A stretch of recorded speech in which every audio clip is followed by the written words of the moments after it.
வணக்கம், welcome to orange candy. நம்ம இன்றைக்கி பார்க்க போகிற ரெசிபி வந்து கொழுக்கட்டை, பிடி கொழுக்கட்டை. ஸோ அதுக்கு தேவையான பொருள் அதோட செய்முறை என்னன்னு பார்க்கலாம். கொழுக்கட்டை செய்யறதுக்கு நம்மளுக்கு மார்க்கெட்லேயே வந்து ரெடிமேடு கொழுக்கட்டை மாவு கிடைக்கும். பட் அதெல்லாம் இல்லாமல் நம்ம வீட்டிலேயே வந்து எப்படி மாவு அரைச்சி கொழுக்கட்டை செய்யறதுன்னு பார்க்கலாம் இன்றைக்கி. ஸோ இதுக்கு வந்து நான் வந்து ஒரு 250 கிராம்ஸ் வந்து பச்சரிசி எடுத்திருக்கேன். அது வந்து நல்லா வாஷ் பண்ணி ஒரு 1/2 hour வந்து தண்ணியில் வச்சு சோக் பண்ணி வச்சுருக்கேன். ஸோ அடுத்தது இது வந்து நம்ம எப்படி வந்து மாவுக்கு ரெடி பண்ணுறதுன்னு வாங்க பார்க்கலாம். இப்போ இது மாதிரி வந்து கழுவி ஊற வச்ச பச்சரிசியை வந்து நீங்கள் வந்து வீட்டுக்குள்ளேயே வந்து நிழலில் வந்து இல்லைன்னா ஒரு ஃபேன் கீழே வந்து ஸோ அதில் வர ஈரம் போகிற வரைக்கும் நம்ம வந்து நல்லா துணியில் போட்டு காய வச்சிடலாம். ஒரு 1 மணி நேரம் காய்ஞ்சா போதும். அதில் வர ஈரத்தன்மை போகிற அளவுக்கு மட்டும் நம்ம வெயிலில் காய வைக்காதீங்க, நிழலில் ரூமில் காய வச்சுக்கோங்க. இல்லைன்னா ஒரு ஃபேன் போட்டு கூட நீங்கள் வந்து காய வச்சுக்கலாம். இது வந்து நல்லா துவைய விட்டு காய விட்டுக்கோங்க. இப்போ பாருங்கள், நான் வந்து அரிசியை வந்து ஃபேன் கீழே வந்து ஒரு 1-1.5 மணி நேரம் போட்டேன். நல்லா பாருங்கள் காஞ்சிருச்சு. ஸோ இந்த ஸ்டேஜில் வந்து நம்ம இந்த அரிசியை எடுத்து ஒரு ட்ரையான மிக்ஸி ஜாரில் போட்டு பொடி பண்ணி எடுத்துடலாம். இப்போ பாருங்கள், நம்ம வந்து மிக்ஸி ஜாரில் போட்டு நல்லா வந்து பவுட்ரு மாதிரி அரைச்சி எடுத்துட்டோம். ஸோ இதே மாதிரி வந்து நம்ம மொத்த அரிசியும் போட்டு இந்த மாதிரி பேட்சாக மொத்தம் அரைச்சி எடுத்துடலாம். இந்த மாவில் வந்து ஸ்லைட்டாக ஒரு பிஞ்ச் அளவுக்கு வந்து உப்பு சேர்த்துக்கோங்க. உப்பு சேர்த்து கலந்து விட்டுக்கோங்க. அப்போ தான் வந்து நம்மளுக்கு வந்து வெல்லத்தோட இனிப்பை வந்து நல்லா தூக்கி காமிக்கும். ஸோ இது நல்லா வந்து பெசரி விட்டுக்கோங்க, ஒரு பிஞ்ச் உப்பு ஆட் பண்ணிட்டு. இப்போ வந்து நம்ம அரைச்சி வச்சுருக்க அரிசி மாவை வந்து அவிச்சிக்கணும். அதுக்கு வந்து நான் வந்து ஒரு இட்லி பாத்திரத்தில் கீழே தண்ணி வச்சு இட்லி தட்டு வச்சு அது மேலே வந்து ஒரு சுத்தமான துணி போட்டு வச்சுருக்கேன். ஸோ அதில் மாவை போட்டு நம்ம வந்து அவிச்சிக்கலாம், அதாவது ஸ்டீம் பண்ணி எடுத்துக்கலாம். நீங்கள் இல்லைன்னா நீங்கள் ஒரு ஸ்டீமரில் கூட இது மாதிரி ஒரு துணியை போட்டுட்டு அரைச்ச அரிசி மாவை வந்து அதில் போட்டு ஒரு 10 minutes வச்சு ஸ்டீம் பண்ணிக்கலாம்.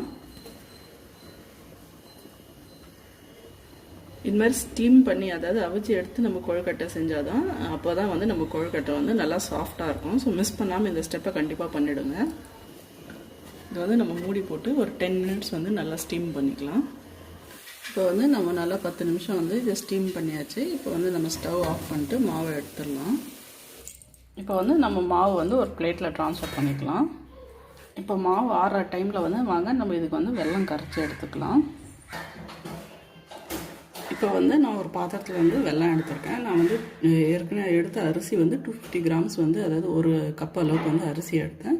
ஸோ அதே அளவுக்கு வந்து சமபங்கான அளவு வந்து நான் வெல்லம் எடுத்திருக்கேன். ஸோ அது ஒரு பாத்திரத்தில் போட்டு ரொம்ப கம்மியாக, அதாவது ஸ்லைட்டாக அது முழுகிற அளவுக்கு மட்டும் தண்ணியாக ஆட் பண்ணிக்கோங்க. நம்ம வெல்லத்தை மட்டும் கரைச்சி தான் எடுக்கணும். அப்புறமா வந்து ரொம்ப தண்ணி ஆகிடுச்சுன்னா நம்மளுக்கு தேவைக்கு மேலே உண்டை பிடிக்கிறதுக்கு மேலே அதிகமாக தண்ணி ஆகிடுச்சுன்னா இப்போ ஸ்வீட்னஸ் கம்மியாகிடும்.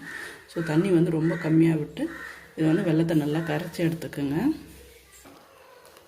இப்போ வந்து வெல்லம் வந்து நல்லா கரைஞ்சிருச்சு. இப்போ வந்து நம்ம ஃபில்டர் பண்ணிவிட்டு நம்ம ஆற வச்ச மாவில் ஆட் பண்ணிக்கலாம். மாவில் வந்து ஃபஸ்ட்டு வந்து நம்ம பொடி பண்ண ஒரு ஏலக்காய் வந்து பொடி பண்ணி வச்சுருக்கேன், அதை ஆட் பண்ணிக்கலாம் வாசனைக்கு. இப்போ வந்து மாவை வந்து நம்ம கட்டி இல்லாமல் வந்து உடச்சி விட்டுக்கலாம். இப்போ சூடம் ஆறிடுச்சு. ஸோ ஈஸியாக இருக்கும், நல்லா கட்டி இல்லாமல் நல்லா உடச்சி விட்டுக்குங்க. இது கூட வந்து ஃப்ளேவருக்காக வந்து ஒரு கைப்பிடி அளவுக்கு வந்து பொடியாக நறுக்குனா தேங்காய் ஆட் பண்ணிக்கலாம். இன்கேஸ் உங்களுக்கு தேங்காய் வேணான்னு நினைக்கிறவங்க இது வந்து அவாய்ட் பண்ணிக்கலாம். பட் தேங்காய் போட்டால் அது கொஞ்சம் சாப்பிடும்போது மென்று சாப்பிட்டா கொஞ்சம் நல்லாயிருக்கும் டேஸ்ட்டு. இப்போ இதில் வந்து நம்ம வந்து கரைச்சி வச்சுருக்க வெள்ளை தண்ணியை வந்து ஃபில்டர் பண்ணி இதில் ஆட் பண்ணிக்கலாம். மறக்காமல் ஃபில்டர் பண்ணிக்கோங்க, இல்லைன்னா வந்து வெள்ளத்தில் தூசி இருக்கும். ஃபில்டர் பண்ணிட்டு நம்ம வந்து இதில் வந்து ஆட் பண்ணிவிட்டு நல்லா இதை வந்து பிசைஞ்சிக்கலாம். கொஞ்சம் கொஞ்சமாக விட்டு நம்ம வந்து பிசைஞ்சிக்கலாம். இப்போ நான் கரைச்ச வெல்லம் வந்து அளவு வந்து தண்ணி ஊற்றுனது கரெக்டாக இருந்தது. இப்போ வந்து நம்ம இதை நல்லா பிசைஞ்சு எடுத்துக்கலாம். இப்போ இந்த மாதிரி மாவை பிசைஞ்சு எடுத்ததுக்கப்புறமா நம்ம வந்து செய்ய போகிறது வந்து பிடி கொழுக்கட்டை. ஸோ ஜஸ்ட் வந்து கையில் இப்படி பிடிச்சி எடுத்து வச்சாலே இது போதும். ஸோ இதுதான் ஷேப்பு. ஸோ இது மாதிரி வந்து மொத்தமாகவே நம்ம ரெடி பண்ணி வச்சுக்கலாம். இப்போ பாருங்கள், நம்ம மொத்தமாகவே வந்து கொழுக்கட்டையாட்டம் பிடிச்சி எடுத்து வச்சாச்சு. இப்போ வந்து திருப்பியும் நம்ம வந்து ஒரு இட்லி பாத்திரத்தில் எடுத்து வச்சு ஸ்டீம் பண்ணிடலாம். இல்லைன்னா நீங்கள் ஒரு ஸ்டீமரில் கூட இதை வச்சு ஸ்டீம் பண்ணிடலாம். இப்போ வந்து நம்ம ஒரு இட்லி தட்டில் வச்சு இதை வந்து ஸ்டீம் பண்ணி எடுத்துடலாம். உங்கள்கிட்ட ஸ்டீமர் இருந்தால் நீங்கள் ஸ்டீமரில் கூட வச்சு ஸ்டீம் பண்ணி எடுத்துக்கலாம். அதை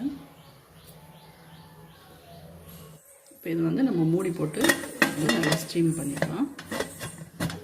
இப்போ வந்து நல்லா ஒரு 15லேருந்து 20 நிமிஷம், அதாவது 15 to 20 மினிட்ஸ் வந்து நம்ம நல்லா ஸ்டீம் பண்ணிட்டோம். நம்ம கொழுக்கட்டையும் நல்லா வெந்துருச்சு.